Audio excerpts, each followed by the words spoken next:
요하네스 티어베르그의 랍비 예수라는 책에 새로운 귀로 랍비의 말씀을 듣다. 쉐마, 들은 대로 살기 라는 챕터의 글을 읽어드리겠습니다. 쉐마, 듣고 순종하라. 두 번째. 쉐마의 더 넓은 의미를 알면 다른 성경적 표현들도 새롭게 이해됩니다. 시편에서 다윗이 오 주님, 나의 기도를 들으소서 라고 간청한 것은 하나님이 귀머거리거나 무관심하다고 힐난한 것이 아니라 행동을 취해달라고 촉구한 것이었으며 천사가 사가랴에게 나타나 그들의 기도가 들으신 바 되었다고 한 것 역시 하나님이 불임 부부의 간절한 기도에 응답하셨다는 뜻이었습니다. 쉐마의 첫 줄이 말하는 바는 들어라, 주의하라, 이스라엘이여, 주님은 너의 하나님이시라 이며 종종 하나님은 이 쉐마를 사용해 백성에게 자신을 순종하고 신뢰하며 그 길을 따르라고 부르십니다.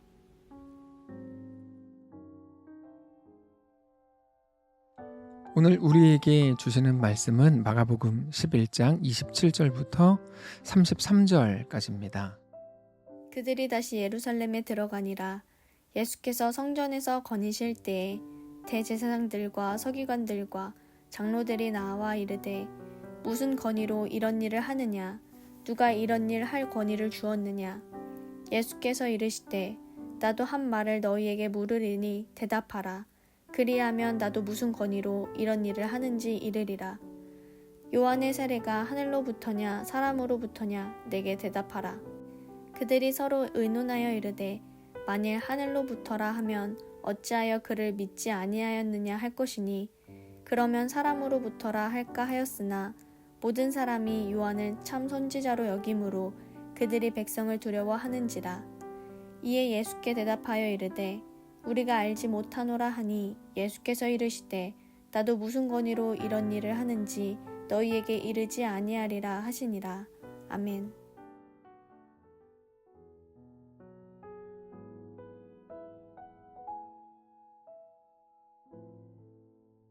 지난 토요일 말씀을 기억을 해보시면 예수님께서 성전에 들어가셨을 때 매매하는 자들을 내쫓으셨고 돈 바꾸는 사람들의 상과 비둘기 파는 사람들의 의자를 둘러엎으시고 아무나 물건을 가지면 다니지 못하게 하셨습니다. 15절에 그들이 예루살렘에 들어가니라. 예수께서 성전에 들어가사 성전 안에서 매매하는 자들을 내쫓으시며 돈 바꾸는 자들의 상과 비둘기 파는 자들의 의자를 둘러엎으시며 아무나 물건을 가지고 성전 안으로 지나다님을 허락하지 아니하셨다 이렇게 되어 있습니다. 예수님의 그런 모습을 보면서 대제사장들과 서기관들은 예수님을 죽여서 없애야겠다는 생각을 했습니다. 그러나 또 많은 사람들이 예수님에 대해서 이미 큰 권위를 느끼고 있었기 때문에 당장 죽이지는 못했습니다. 그러다가 오늘 본문을 보면 예수님께서 다시 예루살렘의 성전에 들어가셨는데 그때 대제사장들과 서기관들과 장로들이 예수님께 와서 도대체 당신이 무슨 권위로 이런 일을 하느냐? 라고 따졌습니다. 27절입니다. 그들이 다시 예루살렘에 들어가니라. 예수께서 성전에서 거니실 때에 대제사장들과 서기관들과 장로들이 나와 이르되 무슨 권위로 이런 일을 하느냐? 누가 이런 일 할 권위를 주었느냐? 그러니까 당신이 뭔데 성전에서 장사를 하라 하지 말라 이른바 행패를 부리냐라고 묻고 있는 겁니다. 그들이 생각할 때 그게 성전 질서였거든요. 나름대로 성전 질서가 다 되어 있는데 당신이 뭔데 하지 말라라고 말하느냐 이렇게 따지는 거죠. 성전을 관리하는 사람들이 나름대로 있었을 겁니다. 성전에서 어떤 일을 하려고 할 때 허락을 받는 구조가 있었던 것으로 보이고 그 리더십의 허락 속에서 마켓이 형성되었을 겁니다. 그게 그들의 질서였습니다. 그런데 그들이 볼 때 예수님이 그것을 깨뜨리고 있다고 생각을 한 겁니다. 오랫동안 지켜왔던 자기들만의 질서를 갑자기 예수라는 사람이 깨뜨린다고 생각하니까 기분 나쁜 거죠. 그래서 오늘 본문처럼 당신이 무슨 권위로 당신이 뭐길래 이렇게 하느냐라고 따진 겁니다. 그들의 질문에 대해서 예수님은 오히려 또 다른 질문으로 대답하십니다. 요한의 세례에 대해서 물으시는데 29절에 예수께서 이르시되 나도 한 말을 너희에게 물으리니 대답하라. 그리하면 나도 무슨 권위로 이런 일을 하는지 이르리라. 요한의 세례가 하늘로부터냐 사람으로부터냐 내게 대답하라. 예수님께서 요한의 세례에 대한 정당성, 그 권위에 대해서 종교인들에게 질문을 하고 계시는데 그 이유는 그들의 질문을 피해 가시려고 했던 게 아니라 그들 속에서 완전히 다 뒤틀려 있었던 그들의 질서, 그들의 잘못된 인식과 방향에 대해서 말씀을 하시려는 겁니다.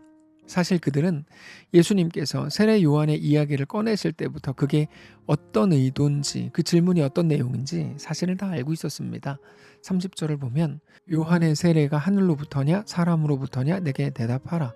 그들이 서로 의논하여 이르되 만일 하늘로부터라 하면 어찌하여 그를 믿지 아니하였느냐 할 것이니 그러면 사람으로부터라 할까 하였으나 모든 사람이 요한을 참 선지자로 여김으로 그들이 백성을 두려워하는지라. 우리가 마가복음 11장을 단지 도덕적이거나 교훈적으로 보지 않고 그 속에서 창조주 하나님이 우리에게 하시는 말씀을 들으려고 애쓰고 있습니다. 그래서 오늘 본문도 마찬가지입니다. 오늘 본문에서 예수님은 단지 그들의 질문을 피하시기 위해서 또는 지혜롭게 대처하기 위해서 그렇게 질문하신 게 아니라 우리에게 너무나 소중한 것을 말씀하시기 위해서 오늘 본문을 주셨다는 겁니다. 여러분 이건 굉장히 중요합니다. 우리가 어떤 일을 당해하고 어떤 일을 만났을 때 순간을 피하려고 순간 나의 안위를 위해 하는 말들과 선택들이 있습니다. 그런데 우리는 신자요 성도로서 그렇게 할 게 아니라 매번 매 순간 우리 머릿속에 하나님 나라의 질서가 있어야 돼요. 그냥 이제까지 해왔던 대로 사람들은 뭐라고 하는지, 그래서 전례대로라는 말이 절대로 좋은 말이 아니라고 말씀드렸는데 여전히 어떤 사람들은 전례대로 합시다 그러고 있어요. 여러분 그건 좋은 게 아닙니다. 매 순간 우리는 계속해서 우리가 어떻게 해왔는지가 아니라 하나님은 누구신지, 하나님 나라의 질서는 무엇인지, 우리는 여기 왜 있는지, 우리가 여기서 하려는 건 뭔지 계속 생각하면서 우리에게 다가오는 모든 상황과 순간들에 대처해야 합니다. 그게 우리가 해야 할 일이고 예수님이 오늘 본문에서 그거를 보여주시는 겁니다. 종교인들에게 하셨던 질문을 오늘 우리에게도 동일하게 하고 계시다는 것을 우리가 알아야 됩니다. 요한의 세례가 하늘로부터냐 사람으로부터냐 라는 바로 이 질문이죠. 자, 요한의 세례가 무엇입니까? 요한의 세례는 회개의 세례였습니다. 회개하라 천국이 가까웠느니라. 이게 요한이 했던 말이고 요한이 주었던 세례입니다. 사람들은 여전히 자기들의 인생이 영원할 줄 알았죠. 이 땅에서 눈에 보이는 게 전부인 줄 알고 그렇게 치열하게 살았어요. 여기서 중요하게 문제가 되는 건 치열하게 살았다, 열심히 살았다, 최선을 다했다 그게 아니고 눈에 보이는 게 전부인 줄 알았다 이겁니다. 사실 마가복음 11장 내내 그 부분을 말씀하시는 건데 이 땅에 매여 살고 있는 우리 모습에 대해서 말씀을 주시는 겁니다. 어떤 사람들은 요한을 통해 주시는 하나님의 말씀을 받고 싶지가 않았어요. 자기들이 지금 생각하는 그 먹고 사는 문제가 가장 중요한 현실적인 문제라고 여겼기 때문입니다. 그게 종교인들이었습니다. 이 시대의 종교인들은 먹고 살기 위해서 종교를 이용했거든요. 그게 성전의 질서라는 내용으로 오늘 본문에 잘 드러나는 겁니다. 그들은 그게 하나님의 말씀인지 아닌지가 아니라 자기들에게 정치적으로 유리한지 불리한지를 고려했습니다. 그래서 당장 예수님의 질문을 듣고 자기들끼리 모여서 쏙닥거리면서 의논하는 과정을 보면 거기에는 하나님의 뜻, 하나님의 마음 이런 게 전혀 들어있지 않습니다. 오로지 자기들의 정치적 유불리만 언급이 되죠. 요한의 세례가 하늘로부터라고 하면 왜 그를 믿지 않았냐? 왜 그를 보호해 주지 않았냐라고 할 거고, 요한의 세례를 사람으로부터라고 하면 모든 사람이 요한을 참 선지자라고 여기는데 백성들이 우리를 어떻게 생각할까?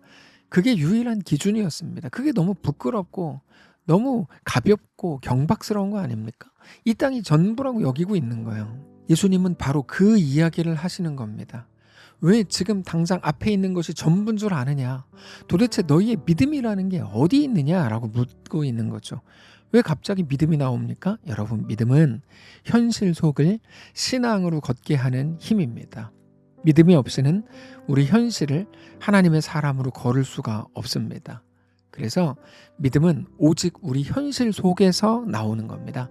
우리 현실 속에서 발휘되는 겁니다. 세상의 모든 사람들이 다니는 길로, 그런 방식으로, 그런 목적을 가지고 온갖 핑계와 변명으로 그런 오늘을 살아갈 수밖에 없습니다. 얼마 전에 말씀드렸던 엑소더스 할 수가 없어요. 그래서 성전이라고 할 때도 질서가 먼저 생각나는 거예요, 그들은. 그런데 그들이 말하는 질서에는 하나님의 뜻, 하나님의 마음, 하나님의 이끄심과 하나님의 원하심이라는 것은 없는 거죠. 그래서 오늘 본문은 우리들에게 동일한 질문을 하고 있는 겁니다. 그래서 결론적으로 예수님 앞에서 종교인들이 어떻게 했다라는 게 중요한 게 아닙니다. 다만 우리가 오늘 그 질문 앞에 동일하게 서 있다, 이게 중요한 겁니다. 사랑하는 성도 여러분, 요한의 세례, 회개의 세례, 오늘 하나님 나라를 생각하고 오늘 그 자리, 그 현실, 우리의 모든 상황 속에서 하나님의 이끄심을 따를 것인지, 아니면 눈에 보이는 것을 따라 하나님과의 모든 것들을 타협할 것인지를 묻는 겁니다. 우리 믿음은 어디 있습니까? 눈에 보이는 것에 있습니까? 하나님의 말씀, 그 약속을 붙드는 마음에 있습니까? 오늘 우리의 결정과 선택을 정하는 기준은 뭡니까? 오늘 어떤 현실 속에서도 영원하신 우리 하나님을 믿음으로 바라보시기를 원하고, 현실에 매여있던 우리의 방향을 이제 주께로 향하여 돌리는 그 온전한 질서가 세워지는 거룩하고 존귀하고 명예롭고 영광스러운 신자들의 날들 되시기를 바랍니다. 기도하겠습니다. 살아계신 하나님, 우리 아버지 감사합니다. 우리에게 또 하루 주셨고, 이번 한 주를 허락해 주셨고, 사역의 현장을 주셨고, 우리의 일상을 주셨고, 우리에게 호흡을 주셨으니 감사합니다. 주님, 우리에게 주신 모든 것들 속에서 살아갈 때 믿음으로 살게 하시고, 믿음으로 주께 반응하게 하시고, 세상의 질서와 내가 이제까지 해왔던 전례를 따르는 게 아니라 오늘 하나님 나라는 무엇인가, 하나님은 누구신가, 나는 누구인가 깊이 고민하고 묵상하면서 하나님의 백성으로, 신자로, 성도로 우리에게 주어진 모든 삶을 살아가는, 사랑하는 모든 성도들 되게 하시옵소서. 감사드리며 살아계신 우리 주 예수님의 이름으로 기도합니다. 아멘. 사랑하는 성도 여러분, 하나님께서 오늘 하루를 우리에게 허락하셨습니다. 그리고 또 해외 아웃리치 팀은 여전히 그곳에서 하나님의 역사를 구하고 자기 자신을 하나님께 내어드리기 위해 또 준비하고 있습니다.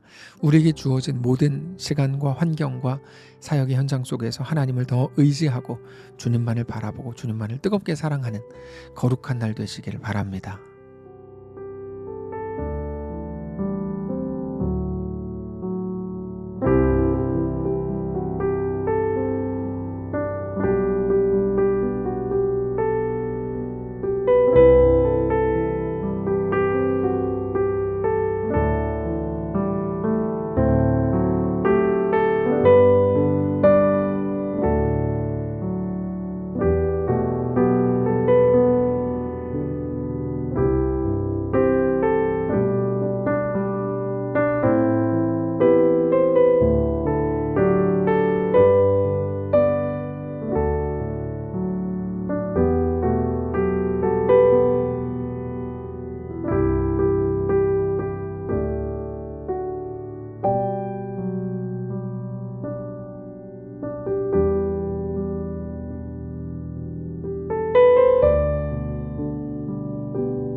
니다